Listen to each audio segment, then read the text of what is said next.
Good morning. Welcome to day 11 of vLogMas. Jesus. um, so I just got up like 20 minutes ago, half an hour ago, about half an hour ago. It is 11 now. I slept in and it was much needed because I spent a long time reading yesterday evening and I went to bed very late. So when I had my bath, I started reading this book and I read the first chapter, so like 16 pages maybe. And then I stopped and picked it back up yesterday evening and finished it. So I read the whole thing in one sitting in the evening and I really enjoyed it. It was a very cute, short romance, it's like 170 pages, but I am a very slow reader, so it takes me a long time to read physical books. But yeah, I read this yesterday evening and I went to bed when I was done, which was very late, and then I slept in. And now I'm alone. So I got up. The first thing the kid says to me, I want to go play. I was like, okay, texted his friend's mom. She was like, yeah, sure, send him over. And my husband decided that he needs to go grocery shopping. So, okay, I'm alone. So I have time to actually wake up. I have my coffee here. I have not yet journaled. I'm not sure yet if I will. So, let's open my book, shall we? Day number 10. After yesterday, I'm really excited about it again. Because that was such a change that, I'm just excited about it now. Haha!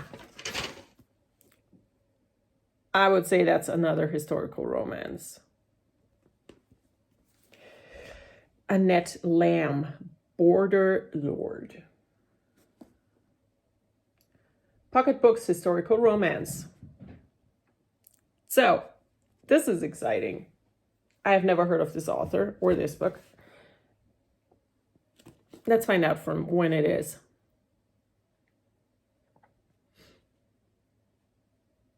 Where's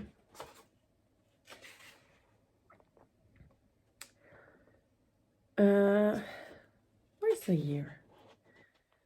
1993. And it looks like the book the book itself also is from 1993. So, yes, I'm excited about it. I have no idea. I never heard of this, and but I will read it at some point. And now I'm gonna have my coffee. I'm gonna try to fully wake up, and then I might knit a little bit or crochet on one of the blankets. I didn't knit or crochet anything yesterday. After finishing those socks, I just need a little bit of a break. So, we'll see what happens today. I'm in the studio now, and I realized something this week, and it is that the whole year I haven't knit anything for myself. Not one thing. And I don't like that.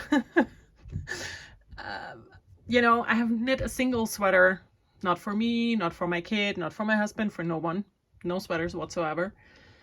And everything else I made was either for my shop or for patterns, but nothing was for myself. And like I said, I do not like that. So what I did, I bought 2 patterns. They are both from Augustine's. She's a Danish knitting designer, and her patterns come in lots of different languages. And they're all just numbered. So I got numbers 21 and 23. And I bought the patterns, I printed them off, and they are both knit on 8mm needles, and this one's even knit on a 10. So quick knits. And then I remembered some yarn that I bought many years ago when my father was still alive. and I actually wanted to make a cardigan for him in this color, for my mother in this color, and for myself in this color. And as you can see, I never did. But this is very, very thick yarn. Is this open so I can take one out? It is. So let's have a look. This here is Junghanswolle, which is a German online yarn shop. And it is basically the same mix as sock yarn, with 75% wool and 25% polyacryl in this case, acrylic yarn. And it is a very thick yarn. What does it have here? It's what, 85 meters per 50 grams, and you're supposed to knit it with a 6 to 8 millimeter needle. The gauge given is 11 to 14 stitches in stockinette stitch. And it is a fat single.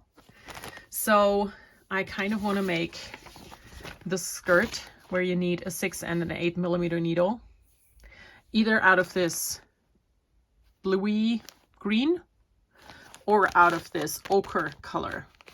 I think this would make a beautiful winter skirt. And I want to make the dress out of the red, but I'm not quite sure if it is thick enough. And I do have 20 skeins, you know, so I do have enough. It's like 1700 meters ish, which should be enough for a super loose knit dress. The question is it enough? Is it thick enough? And if it's not thick enough, I have to go up a size or two and down a needle or two. You know what I mean? To balance it out. And the question then is, will I still have enough? Because I cannot reorder. I bought this, my dad died 5 years ago. So I bought this at least 6 years ago, probably longer, and I will never be able to find the same dye lot. So what I do have is 10 skeins of this cherry red drops alpaca silk, and you know, the meterage on that one is, what is it? 140 meters per skein. So the 10 skeins that I have would match the 20 skeins of this. And yeah, the color is very different, but when you hold it together, it will marl into one look. So I am wondering if I should hold these two yarns together for the dress. And I really want to make the dress, and I really want to make it in the red, because I think it would be a very festive, you know, like a Christmas dress that you could wear for Christmas, but also in October or March, because it's not super, super, super Christmas, but it could be festive. So, I mean, the only way to really find out would be to do a knit a gauge swatch. I know that. I understand that. I will not do that. I hate knitting swatches. So I'm not going to show you the actual pattern, but the, you know, measurements and needle and stuff I can show. So their gauge is 10 stitches per 10 centimeters. And the gauge of the yarn that I have is 11 to 14. And I'm usually a tighter knitter, so I would probably have like 15. But when I hold it with this, that will floof it up, you know, significantly. So I think I'm just going to do that. I'm going to make the skirt out of the ochre color. That's like muddy greeny color here.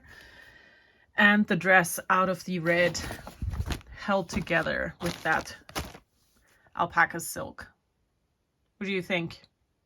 I think that's a great idea.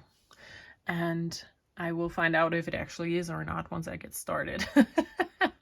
But yeah, that's, I think, my plan, because I have been way too focused on creating things for my shop, and I feel like that's a mistake in a way. I'm gonna turn the camera around. So having done all the things that I've done for my business, for my shop, the studio, and everything else was important at the time. But right now I have enough product. I'm running out of space, you know. It's not like I can add on and on and on. And I also just miss knitting for the sake of knitting and not for creating something for sale. I want to make things for myself again, and I'm pretty sure that these quick projects will be a good start, you know? I also would love to make something for myself out of the yarn that I bought for my studio. And actually, a friend of mine just custom ordered a cabled loop out of this green. I just need to find a good pattern for it first. And that is another thing I want to cut back on again. I don't want to do a lot of custom orders. It's not making me happy. You know, I make them, of course, because that's something that someone actually wants to have and was willing to pay the appropriate money for it. But ultimately, it doesn't make me very happy. So I need to change my mindset about this in the coming year. And I'm gonna try getting to that slowly and gradually by right now starting this dress. I'm gonna start the dress first because I really want to wear that. And then I will knit that skirt. I wanted to have that since the pattern came out. And if it turns out great and I love it, I might do the second skirt in this colorway, because then I will also have used up those 3 yarns, which will make me very happy, because there's a lot of memories to go with these. You know, the dark red was the color that my father had chosen for himself for this cardigan. And then I didn't get around to making it before he passed away. So it's kind of also a bit of a connection to him, you know, using this yarn that he chose to make something that will make me happy. I think that's going to work out fine. So yeah, I'm going to search needles. I think I need, what does the dress say? Needles. I need 8, 9, and 10 millimeter needles. So I'm going to go for something interchangeable. And then I get started. So I have gone to my kitchen now, and the kid and I, we will get a Christmas treat done, where it's like a year-round treat, but nobody does it under the year, kind of. They're called Choco Crossies. I don't know if you have them anywhere else. It's basically just cornflakes and chocolate. That's it. So what I'm gonna do, I have 4 packs of chocolate, 2 semi-sweet and 2 like normal ones. And I'm gonna put all of those in the slow cooker because they will melt perfectly in there. I'm gonna add maybe like a half a tablespoon of coconut oil. And once everything is nice and melted, I'm gonna add half a pack of these, and I only have half a pack left because we already made them 2 weeks ago. And 2 tablespoons of desiccated, is that the word, desiccated coconut? Just because we really like the taste of a little bit of coconut in there. And these are such a lovely thing to make, especially with kids, because, you know, they're super nice to eat. You can buy them here in the shops. They're from Nestle. And, you know, they are quite expensive considering that it is cornflakes and chocolate. But we make them, and like I said, I made a batch 2 weeks ago, the same ingredients, half a pack and 4 packs of chocolate, or 400 grams of chocolate, and they have gone because they're so good. So when you get started with the cornflakes, it's important to make them smaller because they're quite too big otherwise. So what I do is I put them in a bowl, and this is the last little bit that I'm going to add in. And then I just actually crush them with my hand. And then I add them in with the chocolate. And just mix it all together until all the cornflakes are covered in chocolate. And they will then form nice little heaps when the chocolate cools down again. So going to be perfect. Schaust du bitte, was du machst? Danke. So the next step I'm just going to show real quick, because that is going to be my son's job. But he's filming right now, so he cannot do everything at once. Just gonna get like a spoonful of the mixture and pop it on the baking tray. Now this one I don't want to use, I want to use the other one. I used this before for making these things, so I'm gonna use it again. And then just make small heaps like that and put them outside to cool down quickly and enjoy them. That is it. That's how we make these.